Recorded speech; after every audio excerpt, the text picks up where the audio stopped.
Greetings and welcome to the first skill for today. We're looking at particle motion of graphs. There are two major types of graphs we'll be looking at. One of them is this type of graph that has x of t written at the top, and that means it's a position graph. And it also says in the function its position. So those are the graphs we're a little more used to. There are other types of graphs we'll look at in a minute. There are a ton of different questions that might be asked in this section. Some are a lot harder than others. If you're struggling with one, maybe just throw in a quick answer and get it wrong and move on to one that seems a little more manageable. But let's take a look at this one. Particle moves along the x-axis, so its position in time is between 0 and 18, whose graph is shown below. The inflection points of the graph are marked with little green circles, which I see there. Find all intervals of time when the particle has a negative acceleration. So this is getting back to the main idea of what derivatives mean with position.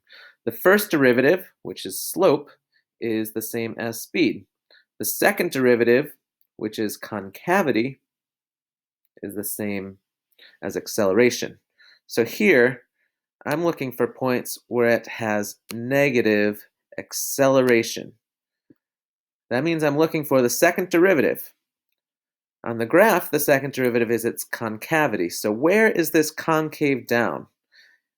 It gives us the circles to help us pick out the intervals easily. So I can see right here it seems to be curving down. So that'll be a negative acceleration area. And I can see right here it's definitely concave down. So it looks like my answer is going to be those two intervals.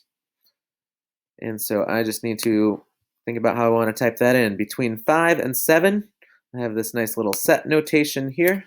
So I'll type 5 and 7. There's another area, so I'm going to add the U for union. So from 5 to 7, and then from 9 to 11. 9 to 11. My answer. And I got it correct. Let's go to a new problem. And let me erase my markings. This is a velocity graph. This is what we also wanted to look at. So, the key thing is that it's now talking about velocity, which means we're actually already looking at the graph of velocity. The inflection points are here and here, listed in green. The question is, find all values of x when the particle is at rest. So the key word here is at rest. What does at rest mean? Well, it could be at rest at any position, so I don't think it's talking about position. I think it's talking about velocity. At rest means it's not moving. At rest means the velocity is 0. So since we already have a velocity graph, I'm only looking for the points where the velocity is 0, so where it crosses. It's hard to tell. I think this crosses at 7. And it looks like those 3 points are where it is at rest, or where the velocity is 0. So my answers, there's 3 answers. 1, 7, and 17. I'm just going to type them in, separated by commas. 1, 7, 17.